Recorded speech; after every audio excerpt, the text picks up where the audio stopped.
여기 이제 문제 해결의 지혜를 습득하는 키, 여러 가지 이 방법들이 제시가 되는데요. 여기서 한 가지 강조해야 되는 것은 아주 제한된 시간에, 빠른 시간 내에 20년, 30년 베테랑 팀을 뛰어넘는 그런 수준이 가능한가, 현실적으로. 그러니까 이게 어떻게 보면 굉장히 미궁에 빠질 수가 있어요. 그 다음은, 자, 같은 지식을 체득했다고 해도 고객이 충분히 기뻐하겠는가? 또 이러한 밸류가 제공되지 못했을 때 고객이 어떻게 평가할 거냐? 다음으로는, 3년 내에 우리가 일정 수준에 도달하는 게 가능한 일인가? 그 다음에 다른 업체에 대한 스타디는 충분한가? 그 다음에 이제 기타 등등. 자, 이러한 것들을 우리 내부적으로 습득하는데 상당히 한계에 직면하게 돼요. 그래서 이런 전략적 작업을 할 때 우리가 제일 많이 동원하게 되는 게 컨설턴트의 이 도움을 필요로 하죠. 그래서 막 짧은 시간 20억, 30억씩 들여가지고 전략 컨설팅을 받게 돼요. 자, 이런 전략 컨설팅을 받게 되는 이유는 그 사람들은 여러 가지 벤치마크에 대한 기본적인 데이터를 가지고 있어요. 현상에 대한 이해 또는 템플릿, 툴들, 이런 것들에 대해서 굉장히 근접하고 있기 때문에 상당 부분 시간을 줄이면서 우리가 필요로 하는 지혜에 접근할 수가 있습니다. 그래서 그런 점을 병행해서 우리가 파악할 필요가 있고요. 그 다음에는 전략 위반은 업무의 연장선상에서 수립하기 어렵다. 이게 무슨 이야기예요? 일상 업무를 하는 것처럼 평범하게 해서 올바른 전략 대안을 찾아내기 어렵다, 이런 이야기입니다. 그러니까 뭔가 이 프로젝트성, 이벤트성, 특별 업무 성격을 띠게 될 수밖에 없다, 이런 이야기죠. 여기에서 중요한 것은 그렇다고 할더라도 역시 최종적으로는 번떡임이 중요합니다. 번떡임. 전략적 사고 속에 90%, 99%의 노력으로서 모든 것을 다 획득하고자 하는 것은 굉장히 한계가 있어요. 번떡이는 통찰력. 그래서 이런 전략 업무를 하는 그런 집단들이 가지고 있는 사고나 기본적인 역량이 특별하게 그런 구축되어 있기도 하고, 특별하게 어떤 훈련 절차를 거치기도 합니다.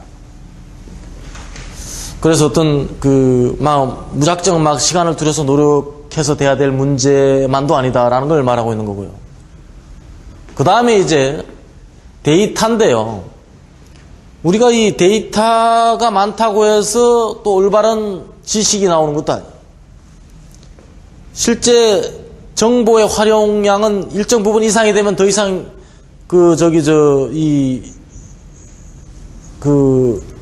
증가되질 않습니다. 정보가 쌓이질 않아요. 어떤 사람은 아주 광적으로 자기 노트북 안에 모든 자료를 다 수집하려고 하는 사람이 있어요. 그래서 자기 노트북 안에 어떤 자료가 있는지도 몰라요. 그래서 결국은 노트북의 용량만 가득 채우지 실제로 그 안에 있는 자료가 전부 무용지물이에요. 그래서 컴퓨터에 어떤 자료도 만들려면 그것도 카테고리화해서 충분히 어떤 열람과 검색이 가능하게 이런 체계를 구축하고 있어야지, 안 그러면 전혀 무용지물이에요. 그 다음에 지식과 지혜의 양. 이건 과잉 수집에 관련된 문제고, 그 다음에 과잉 지식에 관련된 문제. 지식이 무구하고 많아도 어느 점에서 가면 꺾인다. 너무 많은 지식, 식자우환이란 말이 있죠. 아는 게 병이다. 모르는 게 약이다. 근데 아는 게 병인 건 맞아요. 근데 모르는 게 약은 아니에요. 어떤 중도적인 적정한 지식의 양, 그걸 가지고 지혜를 찾아내야 돼요. 그래서 이팔의 법칙, 우리 파레토의 법칙 많이 들은 이야기죠.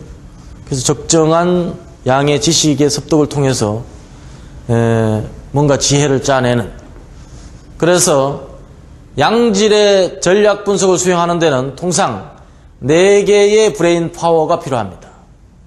첫 번째, 통합력. 통합력이 결여가 되면 전체 적합성, 타당성을 발견해내기가 어려워요. 그 다음에 비전이 명확하지 않고 작업 효율이 약화됩니다. 그래서 주로 이건 위로 올라가면 올라갈수록 갖추고 있어야 될 능력에 속합니다. 그 다음에 분석력. 분석력이 떨어지면 그냥 현상에 대한 나열로 모든 게 끝나요. 그래서 어쨌단 말이냐 라는 이런 질문을 자주 받는 사람은 분석력이 약한 거예요. 그래서 하고자 하는 말이 뭐야? 또 어떤 사람은 그래 요점이 뭔데? 이런 질문을 자주 받는 사람은 분석력이 약한 거예요. 또 뭐 막 발표하면 좀 요지만 말해봐 이렇게 막. 또 하나의 축은 논리력입니다. 논리력은 또 분석력하고 틀려요. 이 분석해낸 결과를 적절하게 그 길로 갈 수밖에 없는 이유를 구성을 해야 돼요. 우리 프레젠테이션의 구성 보면 이 논리력의 문제가 굉장히 중요해요. 1페이지에서부터 마지막 끝날 때까지 그 길이 아니고서는 갈 수 없는 어떤 이런 스토리, 뭔가 한 장이 빠지면 대화가 안 통할 듯한, 한 장이 더 추가되면 수다스러울 듯한 이런 극도로 절제된 언어의 이 집합, 이게 굉장히 중요한 거죠. 그러니까 이 논리라는 건 하나의 그 스토리가 쫙 연결이 돼요. 우리 프레젠테이션 자료가 있다. 자, 1장. 갑두리와 갑순이가 한 마을에 살았다. 그 다음에 딱 넘기니까 갑자기 갑순이가 막 울고 있다. 말이 안 되잖아. 왜 울어, 갑순이가. 그래서 그걸 구성이 되게 하기 위해서 어떻게 해야 되는 거야? 1페이지. 갑돌이와 갑순이가 서로 한 마을에 살았다. 2페이지 땅에 둘이는 서로 사랑을 했다. 3페이지 딱 넘기니까 그러면서 둘이 또 안 그런 척 했다. 안 그런 척 했다. 그 다음에 다음 장 넘기니까 그러다가 갑돌이가 장가를 갔다. 그 다음 장 넘겨서 갑돌이가 막 우는, 갑순이가 울면 가슴이 아프겠다. 이게 납득이 되잖아. 그래서 이런 이게 논리예요. 스토리. 인과관계. 그 다음에는 창조력입니다. 창조력이 결여가 되면 이것은 그냥 누구라도 낼 수 있는 아주 노멀한 평범한 결론. 넌 공부를 못하는구나. 그래서 열심히 해. 이 대안이다. 그러나 여러 가지 분석 결과를 종합해서 진짜 창조력을 가진 사람은 너는 보니까 여러 가지 분석해 본 결과 책상 위에 앉아 있는 시간이 너무 많다. 넌 공부를 너무 열심히 해. 근데 중요한 건 책상 위에 앉아서 집중하는 시간이 너무 짧아. 너는 책상 위에 앉아서 볼펜만 돌리고 있어. 너는 책상 위에 올라가서 음악 듣고 뭐 먹고 먹으면서 너무 여러 가지를 하기 때문에 효율성이 떨어져. 앞으로는 지금 책상 위에 앉아있는 시간에 3분의 1로 줄이자. 3시간씩 앉아있다면 앞으로는 1시간씩만 책상 위에 앉아있어라. 그 대신 나머지 정신을 분산시키는 것은 전부 다 일단은 가급적 피하고 집중력을 높이자. 그러면 공부를 좀 적게 하라는데 크게 반대할 이유가 없잖아요. 이런 식으로 뭔가 참신한 아이디어를 제공합니다.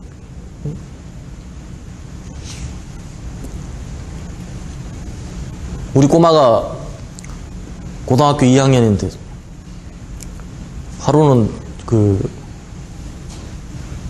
내 집에 가니까 집안이 조용한 거예요. 그래서 뭐 이 공기가 이상하다 해가지고 그 밥을 딱 먹고 나니까 딱 성적표 딱 주더라고. 그러니까 점수가 수학 42점. 난 50점 만점인 줄 알았어.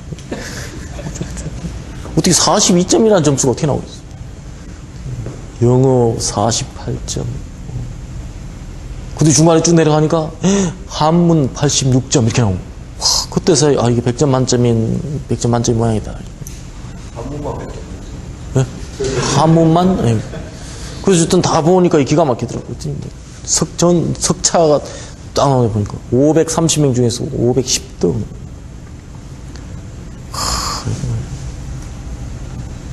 가만히 꼼짝도 못하고 이렇게 막 어떤 벼락이 떨어질까. 지 엄마는 감독 책임자로서 이렇게 탁 서 있고. 뭐 특별히 할 말이 없잖아요. 침묵이 흘렀다. 침묵. 한 3분 정도 흐른 것 같아. 3분 정도. 3분 이게 짧은 시간이 아닙니다. 이 시간 여하에 따라서 사람이 물속에서 3분이라고 생각해요. 또 여러 가지 또 긴장이 고조된 상태에서 3분은 굉장히 심장이 약한 사람은 심장마비가 걸릴 수 있는 시간. 3분 동안 팽팽하게 긴장된 가운데 정적이 쫙. 우리 집에 강아지가 2명 있는데 한 마리는 코비, 성은 스티븐, 또 한 마리는 루피, 풀네임으로 하면 루피너스. 강아지 2마리조차 숨을 죽이고, 그 정적을 깨고 내가 이었고 한마디를 딱 했어. 세용아, 너는 너무 한 과목에 치중한 거 아니니? 그 한마디 완전히 판 깨졌죠. 판 깨졌는데 탁 주면서 앞으로 너무 한 과목에 치중하지 말아라. 그게 이 참신한 아이디어야. 참신. 완전히. 그 뒤에 다른 그 아이디어가 있었어. 너는 공부하지 마라. 너는 공부해봐야 오히려 시간이 아깝다. 내일부터는 절대 공부하지 마라. 공부하지 말고 아빠가 잘 아는 우리 회사 여기 우리 3본의 17층에도 내려보면 서진산업이라고 있어. 내일 너 거기 취직시켜줄게. 거기 가면 사장이 아빠 친구인데 거기 가면 아침 먹고 나서 그 임팩터 전기로 하는 거 나사 조이는 거 따르륵 하는 거 종일 그것만 하면 된다. 이 머리 하나도 안 써도 된다. 저녁 먹고 또 하고 싶으면 더 해도 된다. 그랬더니 곰곰이 생각하더니 공부엔 자신이 없고 뭐 다른 걸 좀 해야 되겠다. 뭐냐 그랬더니 기타를 잘 친다. 그 대학 기타 쳐가지고 대학 갔다는 사람 못 봤다 그랬더니 요새 그런 게 있대요. 무슨 실용음악이라든가 뭐. 그래가지고 기타만 치고 살아야지. 완전히 이제 공부하고는 완전히 이제 담 쌓았고 완전. 조금 있으면 이제 기타인데 그 텔레비 혹시 남방신기 이런 거 나오면 한번 봐봐요. 동방신기는 벌써 나왔고 그래서 남방신기 나오면 이제 완전히 뭔가 기존에 가지고 있었던 완전히 그런 고정관념의 틀을 완전히 깨버렸다. 그래서 걔는 기타 치니 공부해. 시끄러워 죽겠어. 집에 가면. 그래서 요 4가지 기능이 전략가로서 가져야 될 아주 중요한 기능. 자, 통합력, 분석력. 자, 요게 이 언밸런스 할 때는 통합력과 분석력, 언밸런스가 이거 완전히 평론가. 완전히 말로만 그냥 탱자탱자 하는 사람 있잖아요. 현장 감각이 없고, 완전히 원론적인, 요런 이야기만 하죠. 다음에, 요런 밸런스가 딱 맞으면, 전체적으로 두루 균형적인 판단을 내릴 수가 있어요. 비전에 근거한 유기적 체계, 그 다음에 상호 관계를 파악할 수 있어요. 상호관계라는 게 뭐예요? 어떤 하나의 점이 강화될 때 희생되는 게 없느냐. 또 어떤 하나의 것을 강화시키면 더불어서 향상될 건 없느냐. 자, 이런 점들이 파악이 되고 구체적 이미지, 그 다음에 사실에 근거한 확실한 검증, 자, 이게 갖추겠다. 그래서 통합력과 분석력의 밸런스가 필요합니다. 그 다음에 논리력, 상상력. 밸런스를 맞을 때. 자, 문제의 체계를 이해하게 됩니다. 그 다음에 로직 있죠. 그 다음에 전체의 그 발상의 폭을 넓힐 수가 있어요. 그 다음에 여러 가지 감각적인 재폭착, 다른 관점, 여러 가지 이 방향에서 여러 가지 시각으로 바라볼 수가 있는 능력이 생기는 거죠. 그 다음에 언밸런스, 지나치게 은밀하고 또 생각의 깊이가 얕고 또 작업 효율이 악화됩니다. 자, 요런 이 논리력과 상상력의 밸런스가 벗어날 때 따르는 일. 한번 회의나 이런 것들에 리딩을 해보면 뭔가 이런 것들이 생겨나요. 그럼 뭐가 지금 취약한 거냐?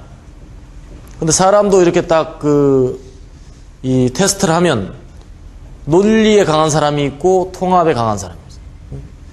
논리에 강한 사람은 딱 누가 이야기하면 딱 그 인과관계를 정확하게 짚어내고, 통합에 강한 사람은 다 듣고 있다 마지막에 탁 통합해서 정리를 딱 하면 그게 아주 실제 막 어수선했던 상황이 완전히 이 일목요연하게 정리가 탁 되는 사람이 있어요.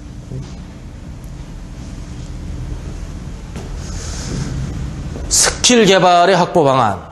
요거는 이제 스킬의 제휴 관계예요. 그래서 어느 것을 독립적으로 키운다기보다는 상호 간의 연관성이 있어요. 이게 이제 스킬의 제휴입니다. 그 다음에 이런 제휴된 스킬을 지속적으로 향상시켜 갈 필요가 있어요. 이것들은 두 가지 방법으로 가능합니다. 첫째는 훈련, 두 번째는 실행. 훈련과 실행이다. 훈련만 받으면 그건 연습장에서 공 아무리 잘 친다고 또 현장에 나가서 잘 친다는 법이 없어요. 공 잘 치려면 연습장에서 연습 많이 해야 돼. 연습장에서 공 개판으로 치는데 필드 나가서 공 잘 치는 사람 없어요. 그래서 마치 연습장에서 열심히 연습을 하고 또 현장에 나가서 실무 경험을 많이 쌓고, 이 두 가지 겸비했을 때 비로소 촉진이 될 수 있는 그런 능력이라고 할 수가 있어요. 자, 스킬 개발의 촉진 방법. 항상 플러스 마이너스, 그 다음에 곱셈, 나눗셈을 종행으로 사용하는 작업. 가장 적절한 표현 방법을 선택하는 작업의 반복 연습이다. 이게 뭡니까? 분석력 개선입니다. 그러니까 맨날 더해보기도 하고 빼보기도 하고 곱하고 나누고. 그래서 분석력 개선의 수순. 첫째, 분석을 올바로 인식을 해야 돼요. 자, 이건 뭐예요? 애매한 것은 분석이라고 부르기 어렵다. 예를 들면 통계표를 단순히 그래프화하는 것, 잡다한 정보가 너무 많이 들어있는 것, 그 다음에 양은 많은데 뭔가 메시지가 없어, 인과관계가 없는 것. 그 다음에 두 번째는 기본 룰의 습득입니다. 메시지에 맞는 표현 방법을 채용해야 되고, 논리적인 축 설정, 그 다음에 레이아웃, 그 다음에 가설 검증을 위한 분석의 연구입니다. 무엇을 증명하고 싶은가? 이건 목적을 명확히 하는 거예요. 목적이 불명확하면 그 이후의 결과는 전부 다 불명확할 수밖에 없어요. 그 다음에 이제 데이터의 기건. 자, 이럴 때 어떤 그 돌파 수단이 뭐냐? 아까 영업 마케팅 쪽에 식스시그마, 이 데이터의 기근 속에서 나오는 거예요. 데이터 많으면 식스시그마는 뭐 그런 대로 다 이 모양도 낼 수 있고 분석도 할 수 있어요. 근데 없는 데이터를 가지고 그 통계적 검증을 하려고 애를 쓰니까 어렵게 되는 거예요. 그 사무 간접 부문의 식스시그마는 왜 어렵습니까? 이렇게 물으면 저는 한마디로 대답을 합니다. 간단한 문제를 복잡하게 꾸밀라니까 그게 어려운 거 아니냐. 간단한 문제를 간단하게 꾸며야지. 그냥 하면 될 걸 막 논리를 꾸며서 하려니까 그게 더 어렵다.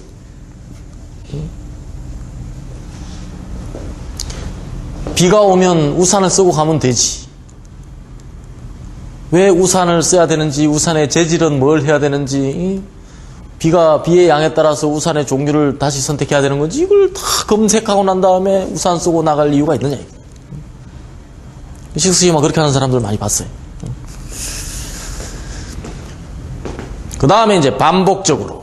그래서 분석력 개선을 위한 것은 올바로 분석의 의미를 이해하고, 역시 기본 룰을 습득하고, 그 다음에 가설 검증을 위한 다양한 그 방법을 연구를 해야 되고, 그 다음에 이걸 반복적으로 훈련하는 수밖에 없어요. 자, 두 가지 타입이 있어요. 첫 번째는 단편 정보의 통합에 의한 전체의 결정. 그래서 전체 세분화된, 또 아까 분리한다 그랬죠? 분리한 것들을 통해서 과연 전체의 타당성을 발견해내는 거죠. 그 다음에 두 번째는 개별 요소, 메시지의 통합에 의한 전체 메시지의 추출, 또 설득력이 있는 전체 구성의 실현. 이게 이제 전형적인 논리적 수법의 그 구현이라고 할 수가 있어요. 그래서 이 두 가지가 그 각각의 상황에 맞도록 그 활용이 돼야 될 텐데, 그거는 미리 정해져 있는 것이 아니라 그 분석 또는 그 전략의 목적이 뭐냐에 따라서 우리가 선택을 해야 될 문제가 되겠습니다. 되게 차이가 없는데 둘 다 작은 거 모아가지고 큰 거로 만드는데. 네.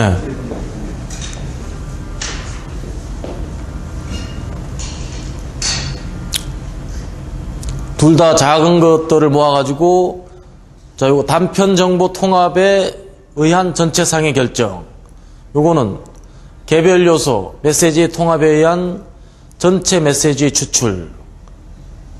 저 요 의미가 같아 보인다 이 말씀이시죠? 자, 하나의 그 예를 들어볼까요?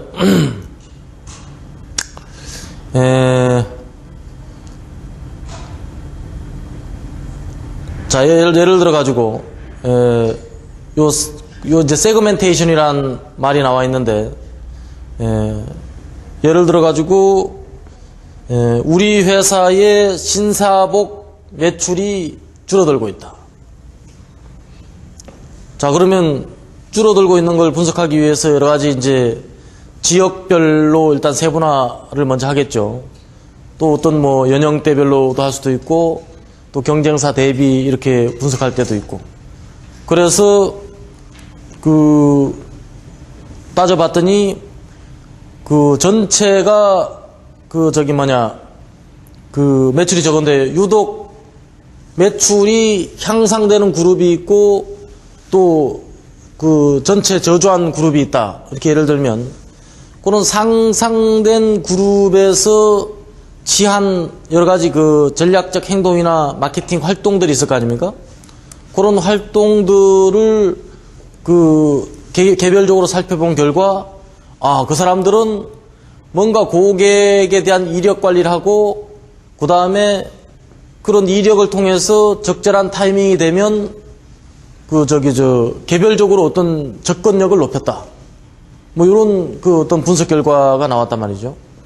그런 분석 결과를 가지고, 아, 전체 신사복 브랜드 중에서 어떤 고급 브랜드, 이런 제품들은 뭔가 고객과의 어떤 그 커뮤니케이션 채널을 대단히 밀접하게 가져가야 된다. 그래서 사전에 어떤 정보를 주고 그 정보를 통해서 고객을 유인해야지만이 뭔가 매출의 어떤 활성화에 상당히 기인되는 바가 있다.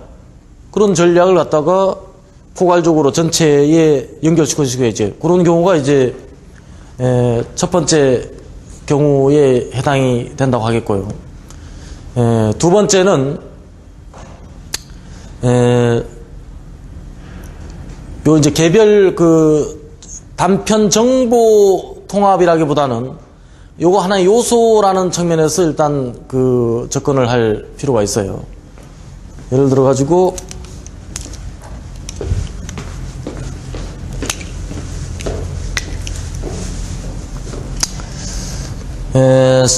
우리 이 BSC 같은 데서 보면 여러 가지 이제 매트릭의 요소들이 있어요. 첫째는 네 가지 측면으로 이렇게 균형을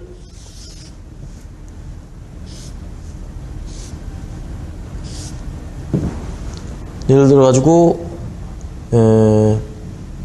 재무, 그 다음에 고객, 그 다음에 프로세스,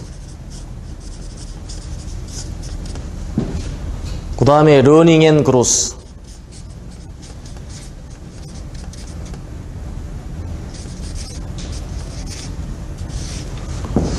자, 여기 이제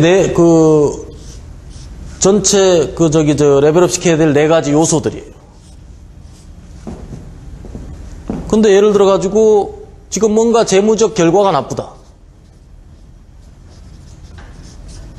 그러니까 성과가 나쁜 거죠.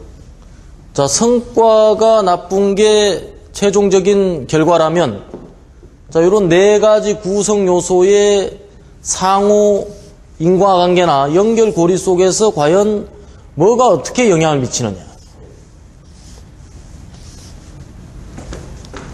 그래서 요 네 가지 요소를 갖다가 어떤 하나의 인과관계를 구성하면 어떤 학습,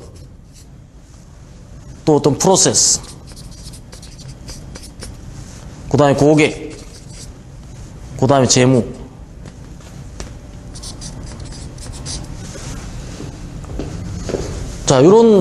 자, 개별적인 요소로 보면 여기 이제 어떤 학습, 교육이라는 게 또는 훈련.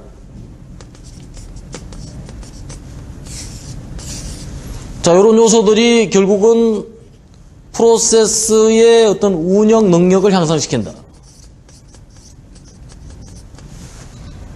그래서 프로세스의 운영 능력을 향상시키니까 프로세스의 어떤 캐파빌리티가 향상이 된다.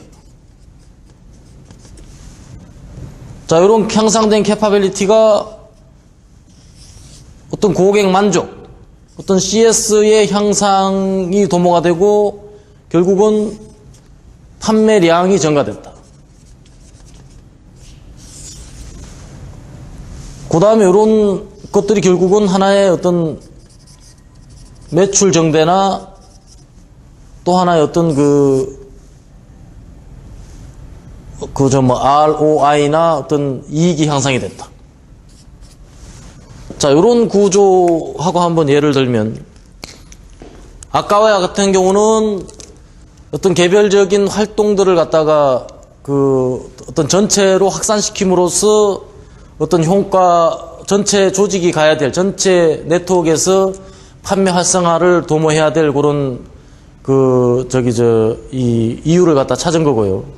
요것들은 요런 개별적인 요소들이 지금 분리되어 있지만 요 분리되어 있는 것들이 어떤 상호 간의 어떤 연관성을 어떻게 따지느냐에 따라서 어떤 논리적인, 우리가 오늘 교육 훈련을 강화해야 될 이유가 과연 프로세스에 어떤 영향을 미치고 그것들이 장차 요런 매출 증대하고 어떤 관련이 있는 건지에 대한 논리적 구성을 함으로써 새로운 어떤 전체 전략의 틀을 짜내는 이런 구조로 이렇게 보시면 되겠어요. 다소간 좀 표현상에서는 그런데 그런 그 논리에 근거한 것과 하나는 어떤 어떤 확산에 근거한 이런 두 가지 그 차별점으로 그렇게 보시면 되겠습니다. 이거는 전략적인 방법이고 이거는 연역적인 방법이라고 보나요? 이거는 KJ에 가깝고 이거는 FA에 가깝고. 그렇죠. 이건 지금 KJ법에 근거한 거예요. 그래서 전체의 그 개별적인 것들을 갖다가 일단 그 쭉 널려 있는 정보를 통해서 그것들을 갖다가 공통점을 찾아서 어떤 그룹핑 해 나가는 방법도 이런 1번적인 접근이라고 할 수가 있어요. 이거는 가지처럼 이렇게 전개해서 나가는 거예요. 그런 로직 틀이나 그런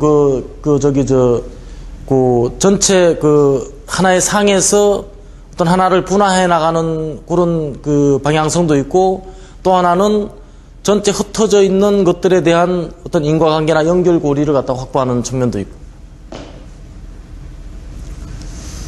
자, 요건 뒤에서 다시 한번 비슷한 유형을 보도록 하겠고요.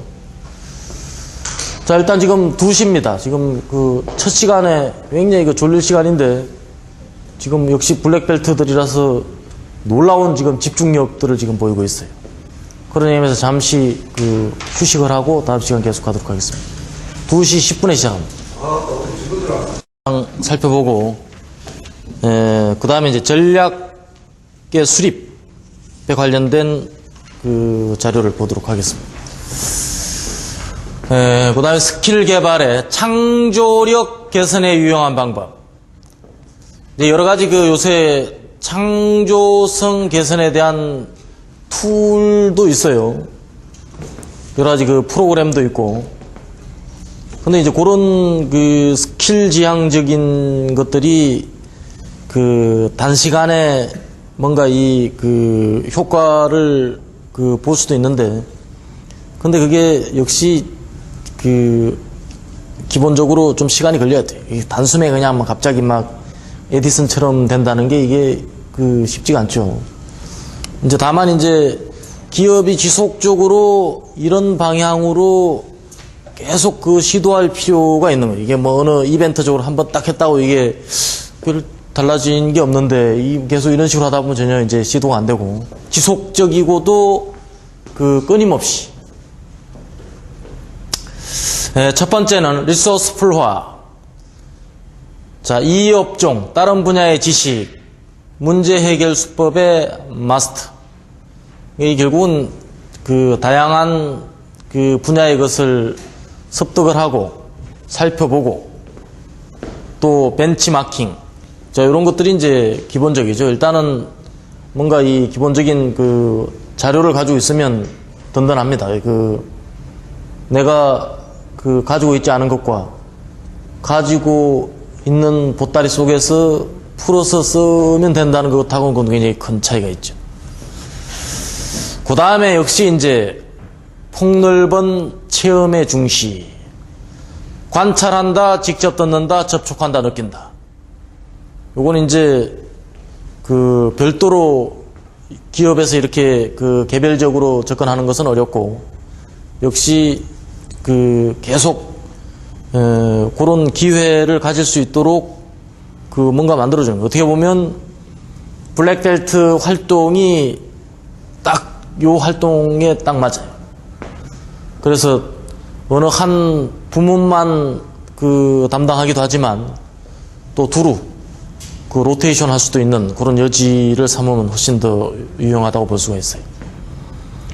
그 다음에 이제 프로세스 사고의 훈련. 요거 이제 사고의 벽을 무너뜨려라. 그 다음에 why, how. 항상 뭔가 이 왜냐고 자꾸 물어보는 것. 왜 그런가? 뭐라고 대답하면 또 왜냐고 물어보는 것. 지난번에 내가 어디 가서 이야기를 했는데, 왜냐고 자꾸 물어볼 수만 있으면 그거 좋은 거예요. 맨날 왜냐고 물어보면 대답만 할 위치에 있으면 이거 피곤해서 이게 살기 어려워. 그 직장 생활하면서 자꾸 위로 올라가려는 이유가 자꾸 왜냐고 물어보기 위해서 자꾸 위로 올라가는 거라.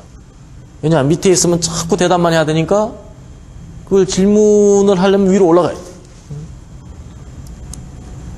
최고 경영자가 되면 거의 이제 질문만 하는 거죠. 이번 달 실적이 왜 이런가? 이 질문이란 말이에요. 질문은 간단하지만 대답은 굉장히 단순하지가 않아요.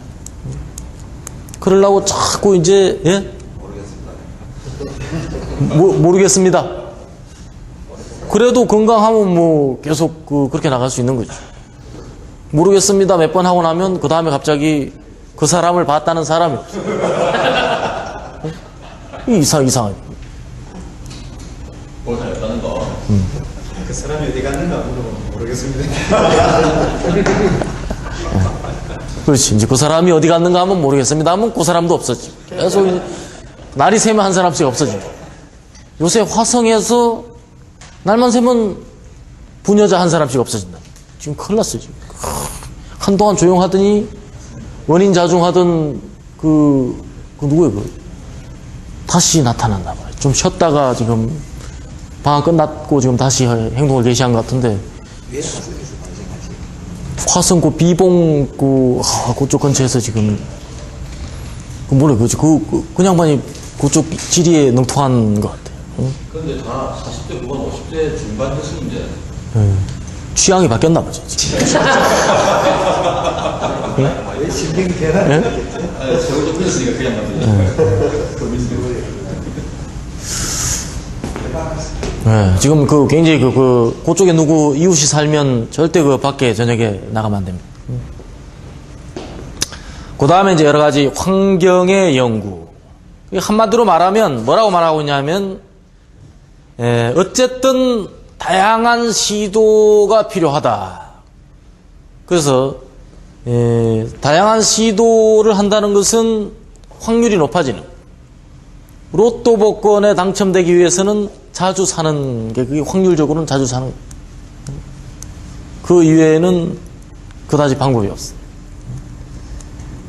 로또 복권, 그 번호를 갖다가 잘, 쪽집게 가회를 하는 사람도 있다 그래요. 근데 도대체 그건 무슨 원리에서 그런가. 과학적으로는 납득이 안 됐네. 자, 그 다음에 논리력 향상을 위한 베이직 툴. 이 논리력은 항상 카테고리화하는 거예요. MEC 나왔죠. 남녀, 삼시, 비즈니스 시스템, 로직 트리. 그 다음에 이슈와 이슈 어널리시스. 자, 이런 것들에 대한 끊임없이, 그러니까 뭘 분석한다고 하면 먼저 어젠다를 작성을 해야 돼. 그래야 그 뒤에 빠지는 게 없어요.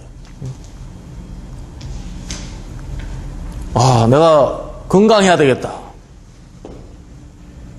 건강해야 되겠다를 어떻게 뭘 가지고 건강해야 되겠다. 그냥 술을 먹지 말아야 되겠다. 담배를 끊어야 되겠다. 이게 너무 피상적인 거 아니? 그걸 그럼 이런 식으로 사고한다 그러면 어떻게 되겠어? 자, 1번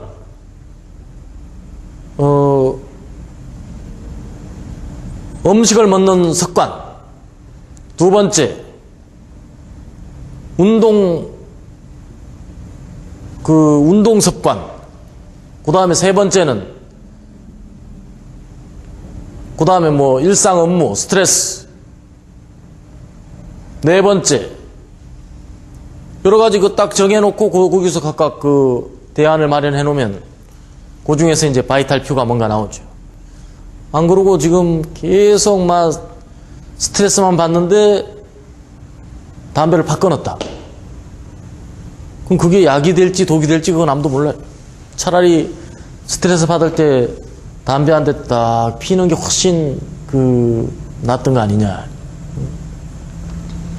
얼마 전에 아주 진짜 이걸 웃어야 될지 울어야 될지 모르는 사건이 하나. 친구 아버님이 병원에 입원을 했다. 위암. 그래서 처음엔 걱정을 많이 했는데 수술을 해가지고 거의 완치가 됐어요. 거의 한 3개월 이상. 위암은 이게 어느 정도 이게 그 완치율이 높잖아요. 그래가지고 요번 주말에 퇴원한다 그러더라고. 그래서 어우 잘 됐다 수고했다 그래가지고. 근데 갑자기 토요일 날 부고가 날라왔어. 그 아버지가 사망을. 갑자기 퇴원하던다는 사람이 왜 돌아가시니? 그래서 어떻게 된 거냐고 했더니 퇴원하는 날 아침에 화장실 가가지고 미끄러져가지고 뇌진탕으로 이거 뭐 어떻게 된 거야? 이거 웃어야 돼. 이게 뭐 들으니까 살며시 웃음이 나오는데 웃지 못할 일이라니. 전혀 엉뚱한 곳에서 이게 그렇지 병원 안 가니 훨씬 오래 했어. 그러니까 뭔가 그거하고 좀 별개 이야기지만 균형적으로 이렇게 딱 짜로 자르면 엉뚱한 곳에서 이게 딱 문제가 생깁니다. 그래서 분석가들은 항상 여러 가지 가능성을 시나리오적으로 항상 판단하게 되죠. 자, 여기까지 보고